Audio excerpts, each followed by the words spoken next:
Greetings, what is the news, everyone? Or as we say in Oneida, Sagoli Nadioliwas. Are you with peace? I am with peace. We're in Oneida, Skanagoga, Skanago. It is an honor, it is a pleasure, it is incredible to be with you all, people. Welcome, Vermont Law School, Restorative Justice, Week 4, Summer Term 2, 2022. It's been phenomenal to learn from each and every one of you. I've really been appreciating our group meet conversations, and we'll get into that at the end as well, too, talking about that as well. But now I want to talk about some of our ideas. We're in our circle now. Just want to say Yawanko Ganalunkwa, and thank you, and I love you. Really looking forward to sharing and learning from each and every one of you as we continue on here. So I hope, just because we're in week 4 and it's a 7-week class, I hope after to continue to learn from you all as well too, continue these conversations. But it's been wonderful. Some responses to module 3 as well too. It's been phenomenal learning from each and every one of you, looking at the case of the hollow water community and seeing how that was a good example of where there was these sexual abuse in different instances where they saw that prison didn't seem to be the solution within their community. So they had different elders come together and talk about this idea of let's have these continued circles and accountability of reentry, of bringing these people in and talking about the pain and how do we move forward in the healing as well too. Also, people tend to get caught by Juan Marcellus Towery's words in 2005 and this notion of co-opting tends to catch their attention. How can this get in the way of the process? Towery in 2005 is speaking specifically about New Zealand and the process there of having this system, which was a Maori system, the indigenous people there in New Zealand, and really feeling like from Towery's perspective that it's the system just being taken completely and in lip service that we're doing this great thing, but yet we're not going to allow any of the Maori people in the decision making process, any of the elders in informing this. And a key difference there, but even with the hollow water community, it was the elders who had the decision making process within the community themselves, within that indigenous community. So I think that when we're looking at this, I think it's an important concept. I think that throughout the semesters, people will sometimes get to this article and say, wait a second, hold on, like where do we go from here? What is the best way to go? And I think there's definitely no monolithic answer. I'm telling you my own lived experience, my own perspective. You can ask many other different people, you'll get many other different perspectives, perhaps people from different tribal nations, different from people, different experiences. What I can tell you is that I think that you all have a phenomenal opportunity to where you are at right now to be role models for how to acknowledge, educate, and honor the practices that come from indigenous peoples. I think that it does not just start in 1980 with Howard Zare. I think it starts from millennia back from many different communities from across Mother Earth. When I think about in particular this notion of appreciating versus appropriating, I think appropriating is when you're taking it, you're not really giving any kind of recognition to where it comes from. You're not treating it with respect as a sacred, reverent thing that it is. I think that appreciating, right? I think it's a fine line, but it's an important line to distinguish. I think appreciating is really when you can really acknowledge where a practice comes from. This comes from indigenous peoples, and it's been being practiced for thousands of years. It's a way that we can educate people, similar to how we had our group meet this week in terms of people having their education of their self and their heart, of recognizing that, wow, I never thought about this before. I can learn, I can change as well too. We have the ability, as pointed out before as well too in the group meet, that through nature, we have the ability to change and adapt and never grow. And also the ability to honor. And we're doing these things, we're doing it in the right way. We're acknowledging, we're educating, and in doing so, we're honoring these people, the practices, people who are still here as well too. Again, this is just my perspective on it. Anytime we're talking about restorative justice in indigenous communities, I think it's really important to say that I'm giving you my perspective, but even within my own tribe, within my own family, there's a wide spectrum of people in terms of their comfortability with talking circles or restorative justice. It's all, it can be all very unique and individual as well too. So I think it poses a big question of what do we do from here? Do we try to make our current criminal justice systems more like this, or does that get in the way of the process as Towery points out in 2005 or do we have an opportunity to really do something by trying to lean in more towards this like native community, native thought of seeing ourselves as all relatives, different ideas as well too. I think one notion that when I work as a restorative justice practitioner, I think one of the ways that I pose it as well too, and I've learned it, is saying, hey, we have a couple options here. We can go with our current system, and then the words of Danielle Sered is this notion of until we reckon that our current criminal justice system have taken us to where we are today, that it has shown that it really doesn't really take care of recidivism, meaning that people, there are high rates of recidivism, meaning that people who are locked up will continue kind of to do so, that we're not really getting that rehabilitation reconciliation process that we're going for. So until we reckon, or we can use this notion of having more of this notion of interrelated thoughts of people being interconnected as well too. So the way I pose this to people is say, hey, we can either go with the current criminal justice system, what we have in place, or we can try out this alternative mediation dispute. We can really try out this peacemaking, this circle process. And if that doesn't work, if we're not all satisfied with that, then we can go back to the current system in place.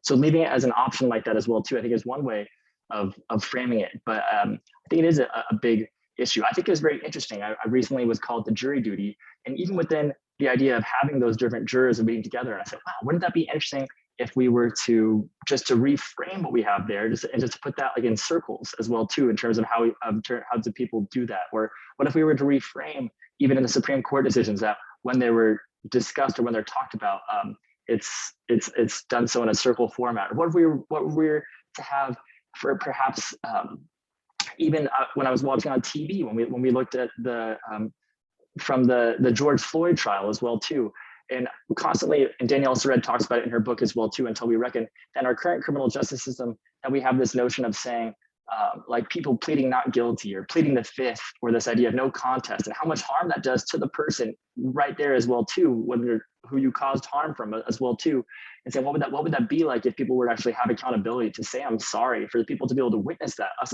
as outside in the circle of just witnessing, if we were able to watch that on TV or the news or social media, what have you. Just trying to imagine a different future here.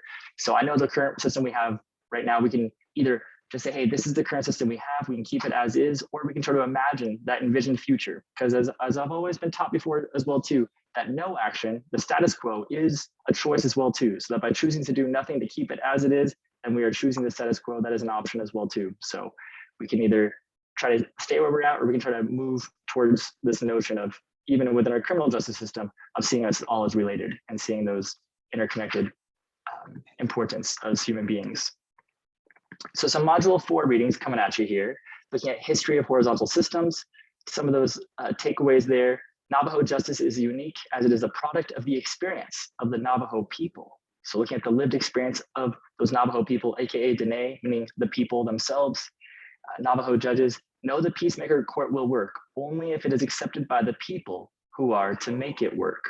So really this notion that you can't really just try to force or impose this form of justice on the people. It really has to be from the people, within the people, of the people, making the system actually work for that peacemaker court as well too. So just some excerpts right there.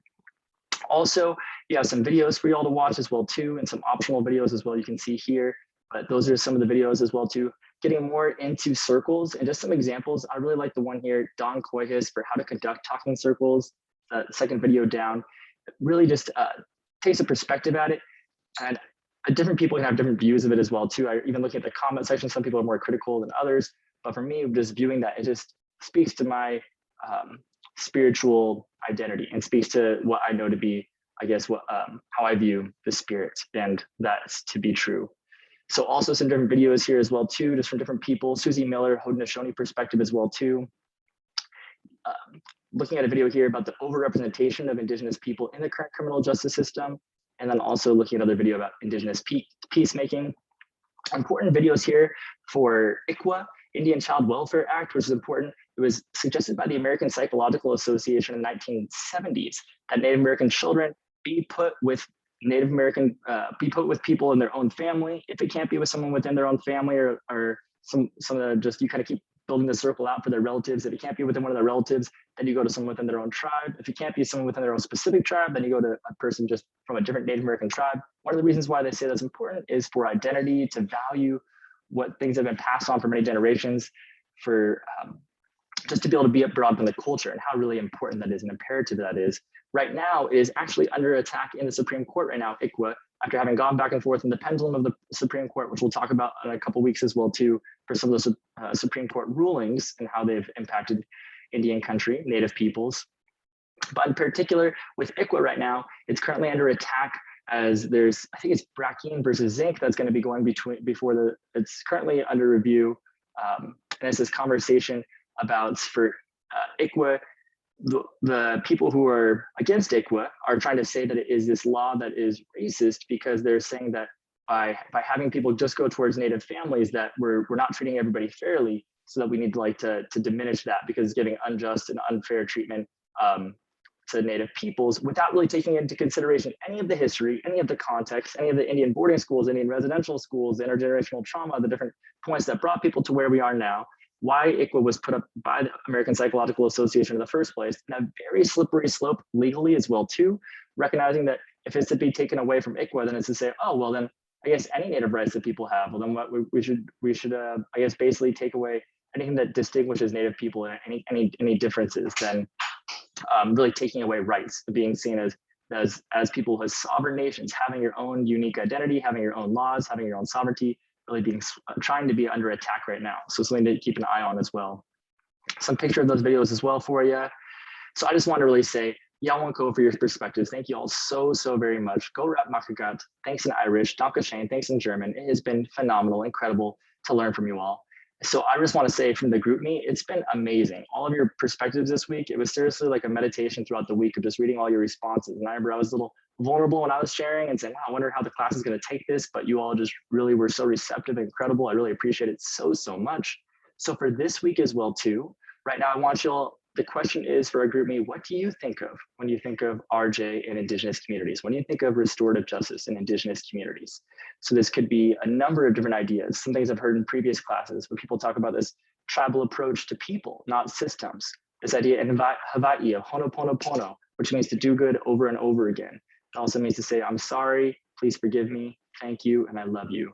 Also looking at in Rwanda, the genocide that took place there and the use of Ubuntu, I am because we are. We talked today and last week about the Hollow Water Community Holistic Circle healing approach, particularly within the sexual abuse within their community and how they took a community holistic approach to healing. Also just looking at the sacred spiritual practice and tradition connected to the creator, which is something that how I take place in circles and view that as spiritual language and spiritual connectivity. And looking here at the, apologize if I mispronounce here, but the cake circle making process in Alaska, this alcohol recovery program. So there's a number of different approaches. Yeah, this is including to, but not limited to. And I really encourage you all as the co-collaborators, the co-instructors, the co-teachers, please, what you all have learned from your life experience, from different classes, from different documentaries, from the different people and the stories you've met, please share that, because that's what's really going to make this class what it is and why I am so grateful to be a part of this class and to be with all of you. Again, as we say in Oneida, let's put our minds together. So be it in our minds. It has been phenomenal. You, yes, you are a human being who is worthy of love. Right now, an invitation, not an obligation, but if you want it, only if you want it, take the deepest breath of love you've had all day. Breathe in some love, breathe in like you love yourself. Exhale some love. You are love. You are worthy of love. Yawanko, Kanalonkwa, Nugiwa means thank you. I love you. Until next time.